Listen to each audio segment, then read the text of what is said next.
Hello everyone, my name is Rajni Jha. Welcome to PIB Weekly Analysis at Drishti IAS. In today's session, we are going to discuss some of the most important pieces of news from PIB. Let's get started.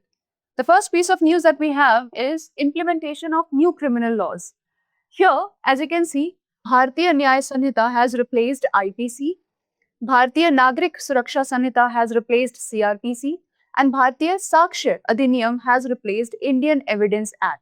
If we look at new criminal laws, there are two dimensions to it. The first is substantive legal changes. Substantive legal changes. The first is substantive legal changes, which basically talks about the law itself, that what is a law, what is a crime, what is the punishment, what will be the legal procedures. This talks about the crime, punishment, legal procedures. The second dimension to it is technology-enabled criminal justice, in which they have emphasized that we will use technology in these new laws. For example, there will be an option of e-FIR, which means that now FIR can be registered digitally. E-summons, earlier courts would give summons on physical paper, but now they can issue summons digitally. Audio video recording of search, seizures and investigation. Whatever searches or investigation go on, for that there will be audio video recording to ensure transparency, right? Next is for forensic evidence collection also. Whatever evidence is collected, there will be videography. They will be captured in the video. Similarly, Sakshya is evidence. So here, whatever witnesses have given statements, whatever statements given by witnesses or they are given by the victims, all of those statements will be recorded electronically. That's what e-Sakshya means. Next is Nyaya Shruti. Nyaya is justice. Shruti is when you can hear something or something that is heard. So here, there is video conferencing in courts. What does that mean? Let's say a person is there in Mumbai and he wants to be a witness to a case happening in Delhi. That person can give a statement online through video conferencing. That is Nyaya Shruti. And Med Leaper, what does that mean? Med is medical. LEA stands for legal, right? So Med is medical, legal, and PR is post-mortem reports. So whatever medical or post-mortem reports are there, they will be digitally accessed. They will be digitally available as well. Next is interoperable criminal justice system. As the name suggests, this is creating sort of a justice system which is interoperable. It can be operated through different parts of the justice system. What does that mean? This is an electronic exchange. It ensures electronic exchange of FIRs. So this is one digital network which connects all criminal justice institutions. So there will be exchange of FIR, charge sheets and other records between all justice institutions. What does that mean? Police, courts, prisons, or prosecution and forensic laboratories. So this will provide sort of one digital network, one database where all criminal justice institutions can interoperate or operate with each other, right? Collaborate with each other. Next is Disha 2.0. It stands for Designing Innovation Solutions for Holistic Access to Justice. What does that mean? See, Disha is direction, right? So how can you remember this? This is giving direction to justice through legal help. That's how you can remember it. Now, Disha specially is working in the case of legal help. First point. Second, it is central sector scheme. What does that mean? There are two kinds of schemes, central sector scheme and centrally sponsored scheme. Central sector scheme is the one where central government funds 100%. So 100% funded by central government is central sector scheme. And centrally sponsored scheme is the one where central and the state government, they both partly give money or fund them, right? This is launched on an outlay of 225 crore for 2026-31. Now, money may be not very important for us. You can remember the date, the year. To improve technology-driven access to justice. What did I tell you? This gives direction to justice using legal help. Here, how is it giving direction? Using technology. So what we are doing is, in Disha, we have introduced technology in the justice system across India. Now, there are four components to this. First is telelaw. What is telelaw? Telelaw gives free legal advice, as you can see, pre-litigation advice, before litigation. So this gives free legal advice before the case reaches the court. That is telelaw through CSC centers, video conferencing, mobile app and toll-free number 14454. What is CSC center? That is service center, common service center. Next, it has another component called Nyaya Bandhu. Nyaya is again justice. Bandhu is a friend, right? Somebody who helps you. So what does that mean? A friend who helps you get justice. So here there are some advocates who have volunteered themselves to provide pro bono legal services. Pro bono are free legal services. So this is a component where in Nyaya Bandhu, volunteer advocates, they give free legal services for marginalized section. Next is legal literacy and legal awareness program. As the name suggests, this is an awareness program. So legal awareness is done through maybe workshops or campaigns. Next is Vidhi Sanjeevani. Now I'm sure you know about Sanjeevani Booty that was used to revive. That's what it does also in justice system. How? It is a centralized digital dashboard to monitor service delivery and implementation. So in this revives or strengthens the legal system by ensuring that the service delivery is right, it is implemented properly, and it monitors all of that. That's how it helps revive this system. Next is Nyaya Setu AI chatbot. Now this is not one of the components. So if in prelims it is given that these are the components of Disha 2.0, then only 4 of these will be considered component. There is another help that is used, which is AI chatbot for Disha, which is Nyaya Setu AI chatbot. Now, as the name suggests, this is a chatbot, like you talk to AI, it's something like that. It provides basic legal guidance, basic legal help through voice and text, and it supports 22 Indian languages, right? It also uses retrieval augmented generation technology. What does that mean? As the name suggests, it retrieves something. So this does not make up answer. This does not make up answer from memory. Rather, it goes through different websites. It looks for authentic legal help. It looks for authentic legal documents and then prepares a response if you ask a question. So this is more reliable, right? The credibility is high here because it is not creating answers on its own. Next is India becomes a party to World Trade Organization agreement on fisheries subsidies. Now, what is it? See, India became 123rd WTO member to accept the WTO agreement on fisheries subsidies. First of all, understand that in fisheries department, for example, in marine fisheries, in aquaculture, in inland fisheries, in fisheries department, people involved in that get subsidies from the government. But what this particular agreement does is it bans subsidies for what kind of fisheries? First, it is only applicable to marine fisheries, and that too, the illegal, unreported and unregulated fishing, or if there is an overfished variety and people are still fishing that variety, then that overfished stock, and this promotes sustainable marine fisheries. Now see, first understand that there can be 3 types. There is marine fishery in which fishing is done in seas and oceans, so large water bodies. There can be inland fishery in the inland water bodies like ponds or lakes, reservoirs, canals, rivers. And then there is aquaculture. Aquaculture. What is that? It is farming in fishes, something like that, right? It is fish farming or farming in fish, shrimp, prawns. And it is usually done in small water bodies. Obviously, it is done in ponds or tanks or small artificial cages or postal forms, right? So there can be 3 types, and this ban on subsidies is only applicable to marine fisheries, that to the unsustainable ones, the illegal ones, the unreported ones, right? Not on the others. So aquaculture and inland fisheries, as I told you, they are excluded from this ban. And this protects India's major shrimp export. How does it protect it? It protects India's major shrimp export because India mainly deals with small scale and traditional fishes, not the marine fishes, especially not the legal ones, right? So because we deal in small scale traditional fisheries and this ban is not there on aquaculture, we are safe here. This also improves India's image as responsible seafood exporter because we are not involved in illegal, unreported and unregulated fishing or overfished stocks, right? Or especially these in the marine fisheries. Then it supports marine conservation while preserving policy space for developing countries.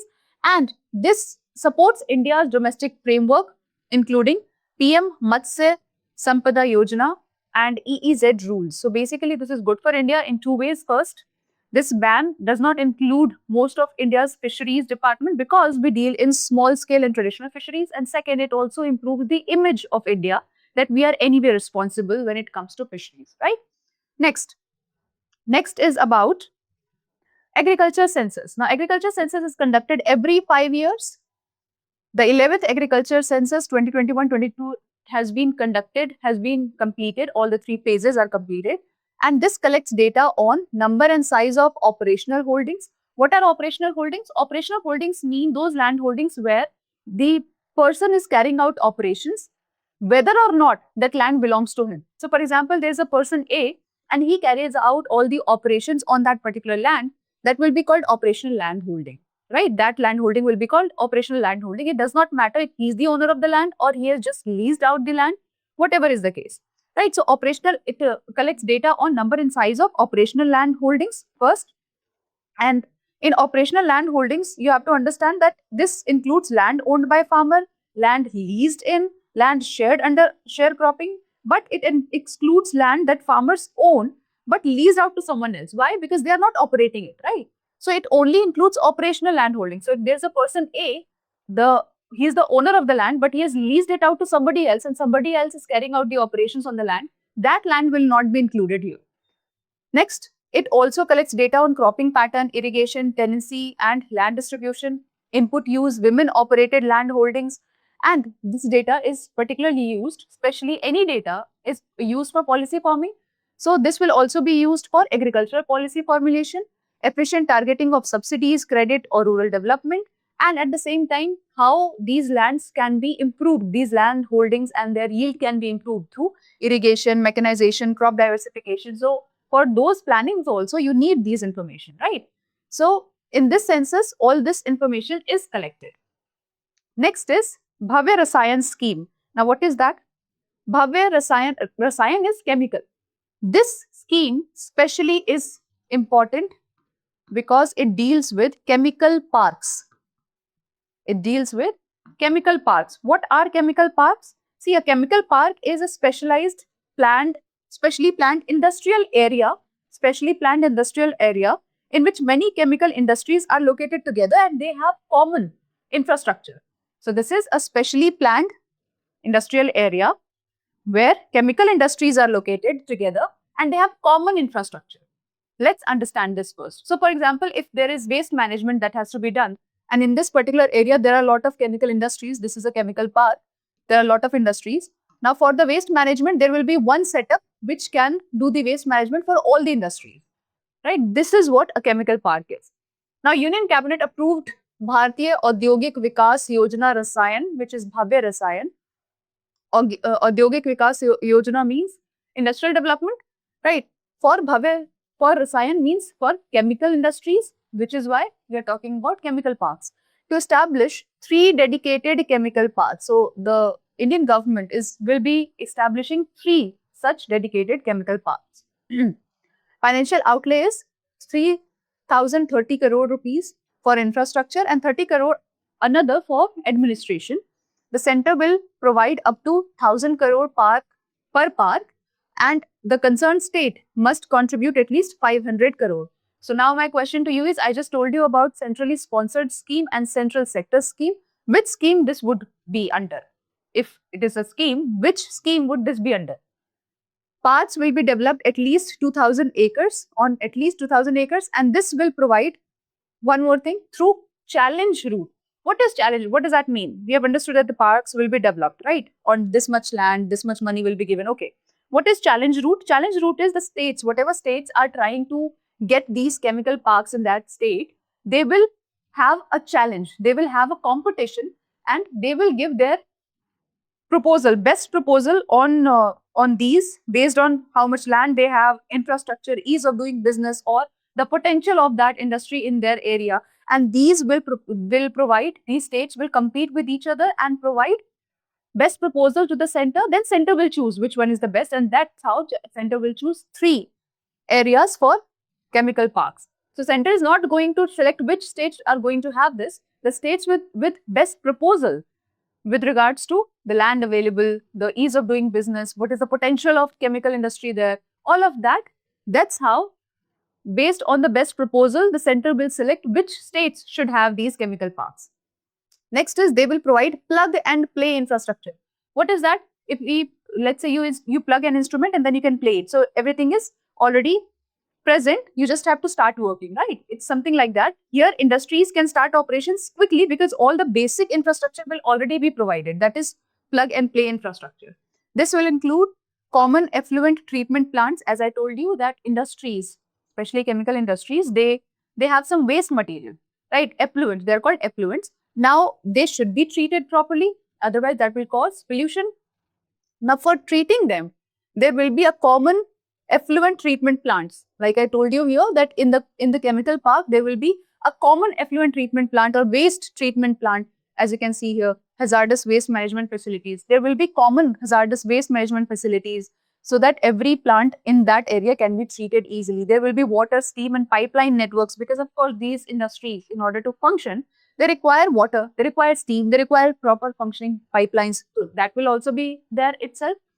And logistics and warehouse facilities will also be there. So these will already be present. So any industry that goes there and sets up there, they can start working immediately. The operations can start immediately. This is what is plug and play infrastructure. Next.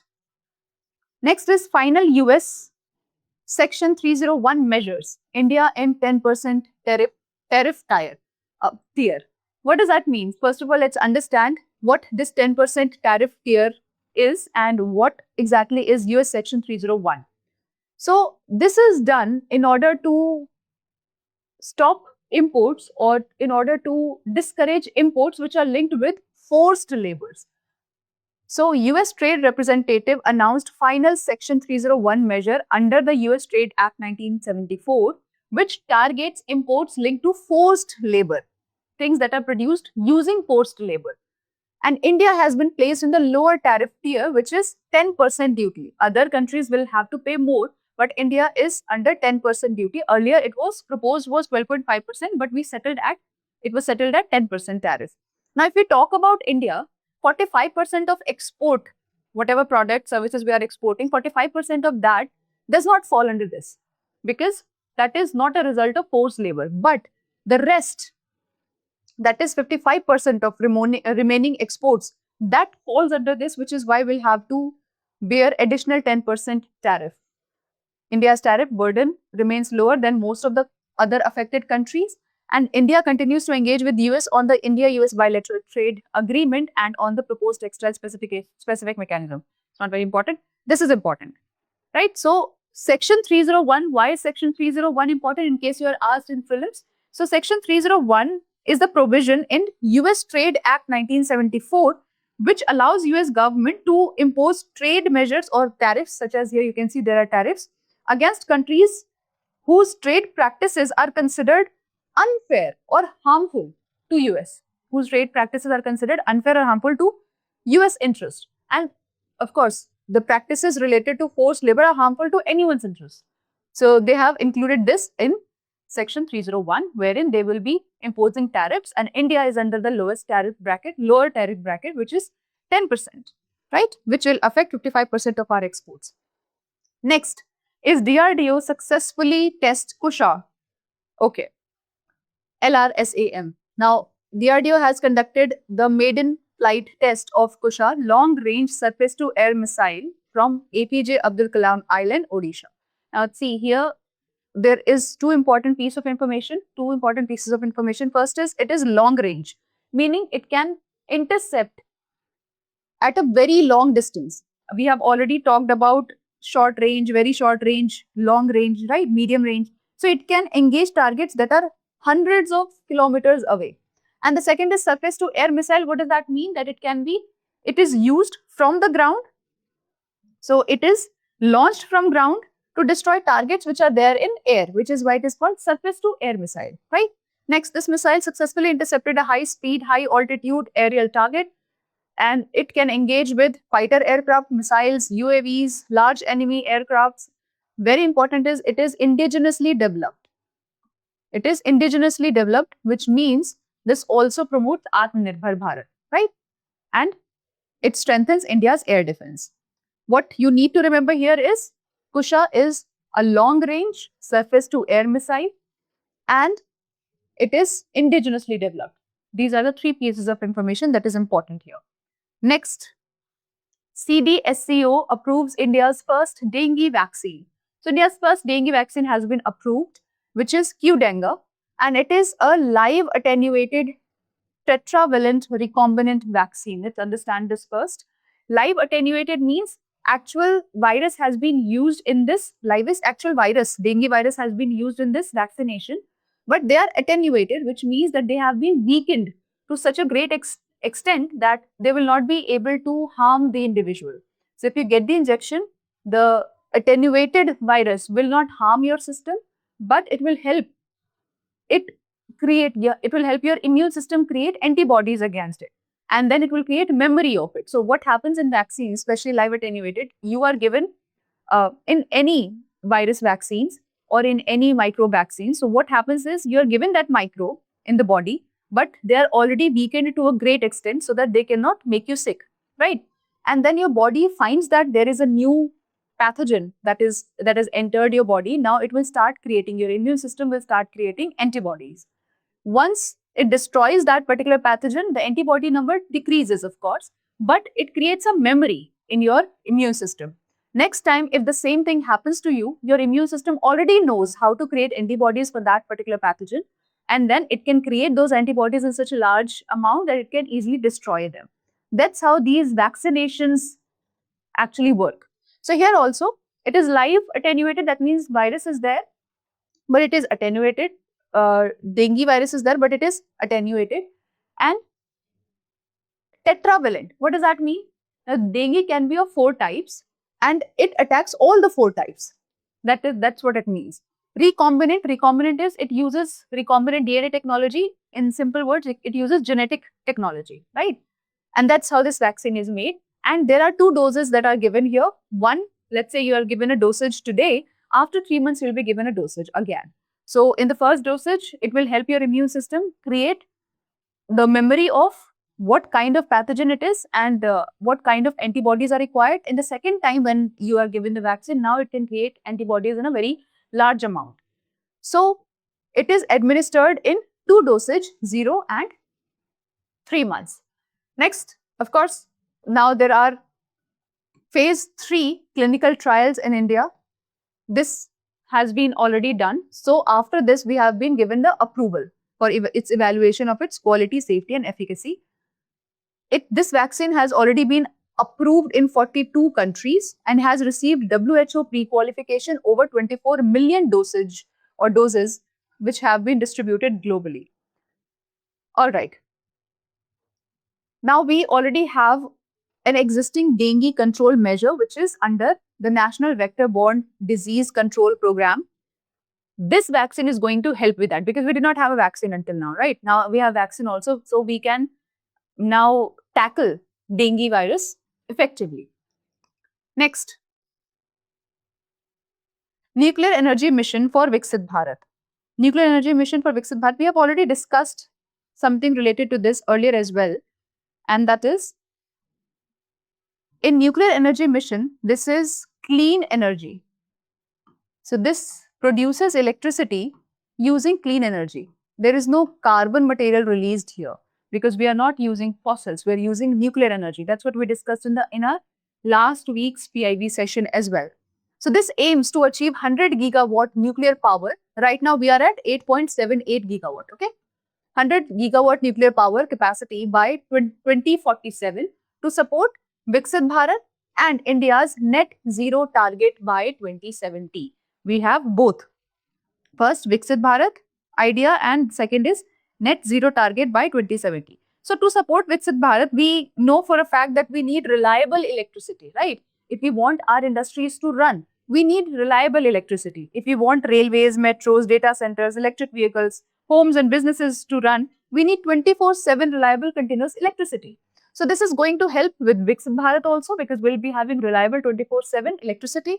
And India's net zero target by 2070, how? See, net zero means the total greenhouse gases in India which are emitted are balanced by the greenhouse gases that are used. So overall there is zero greenhouse gas. This is called net zero. So this will help with that as well because nuclear energy is clean energy, right? Because nuclear power generates electricity without emitting carbon dioxide during operation. And that is why this will create clean energy, clean electricity. It does not depend on coal, as I already told you. So it also supports India's climate goals. Next, the target is to develop at least 5 indigenous small modular reactors. And BRC is developing Bharat Small Modular Reactor of 2020 MWE. Then small modular reactor 55, which is much smaller than the 200 version. It is 55 MWE. And then there is high temperature gas cooled reactor for hydrogen production. High temperature gas cooled reactor for hydrogen production. Now, what is MWE? See, MW is megawatt. Megawatt is 1 million watt. MW is megawatt electrical. So this specially measures how much electricity are we producing. That is the unit. The last part of it is Shanti Act. I'm sure you remember, if you have watched the last PIB, I told you. Shanti means peace, right? And you can remember it like this. If we want our industries to run peacefully, we require 24/7 electricity. For that, and clean electricity, let's just say that. And for that, we need nuclear energy. And for that, if you want to increase the yield of anything or output of anything, what is required? Private industry or private players in that particular industry, right? So Shanti ensures that there are private participation as well in the nuclear sector. So Shanti is related to private participation in the nuclear sector. Next is implementation of Bio E3 policy. What you will remember here is this E3. What exactly is this EEE? Because sometimes in prelims it can be asked and you can get confused if you have just read it once and not remembered it. So here we are trying to focus on using biotechnology in economic growth for environment and for increasing job production. So this is related to economy, right? Then since we are working on economy, we should not avoid environment in the name of working on economy, right? So we will focus on environment as well. And this will help us create jobs, so employment. So these 3 E stand for economy, environment, and employment. Approved in August 2024, it aims to build a high-performance biomanufacturing ecosystem. What does it mean? This means that we are trying to use biotechnology in growing the economy, in protecting the environment, and in job creation. So we will be using bio-based products. What are bio-based products? Using microbes or other biological products, plants or cells. That is bio-based products. So we are trying to make products using living organisms like microbes, plants or cells. Now this has 6 priority sectors. First is bio-based chemicals and API. What is bio-based chemical? This would mean producing chemicals and pharmaceutical ingredients using biological process. Usually in such processes, petroleum is used, but we want to use biological process. Second is smart proteins, using protein sources or making protein sources using, again, biological material. For example, plant protein can be there. Next is precision biotherapeutics, what does it mean? In the field of biotherapeutics as well, advanced targeted medicines such as gene therapy or cell therapy, they're also using biotechnology. Next is climate resilient agriculture, as the name suggests, that we want to create agriculture which is climate resilient. So it is flood resilient or it is any climate related problem resilient. That is climate resilient agriculture. Right. Next is carbon capture and utilization. We also want to use it in carbon industry, in capturing carbon dioxide and converting it to useful industry or in converting it to useful products for several industries. Next is marine and space biotechnology. So we also want to focus on marine and space biotechnology using biological resources from, let's say, ocean or space research for medicine, industry and innovation. Government is establishing biofoundries, biomanufacturing hubs and bio-AI hubs and Bio-E3 Strain Resource Center to support indigenous innovation and commercialization. What does that mean? See, biofoundries are biotechnology factories for innovation. Biofoundries, these are foundries. This is factories for innovation. You can remember it like that. These are factories for innovation, right? So biofoundries are biofactories for innovation. These are advanced, you can call them laboratory, with the equipment where scientists can quickly design, test and improve microorganisms so that innovation can happen, right? Next is biomanufacturing hubs. As the name suggests, this is production center. This is manufacturing hub. So this is production center. Production center. Next is bio-AI hub. What does that mean?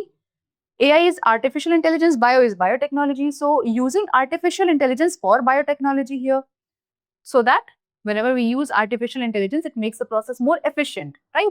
So that it can be made more efficient. So using AI in biotechnology. And the last one is BioE3 Strain Resource Center. Now, strain is variety of microorganism. So you can think of it as library of Indian microbes. There are different strains present here. And this mainly is library of different strains of microbes or different Indian microbes. That's what this center means. Okay. Next is ancient Buddhist site of Sarnath inscribed on UNESCO World Heritage Site. I'm sure World Heritage list. I'm sure you must have read this somewhere, at least very important news as far as your prelims is concerned. Sarnath in Uttar Pradesh was inscribed on the UNESCO World Heritage list at 48th World Heritage Committee session in Busan, South Korea. Now, if you have read history even a little bit, I'm sure you have read that Sarnath is important in Buddha's life. Why is it important in Buddha's life?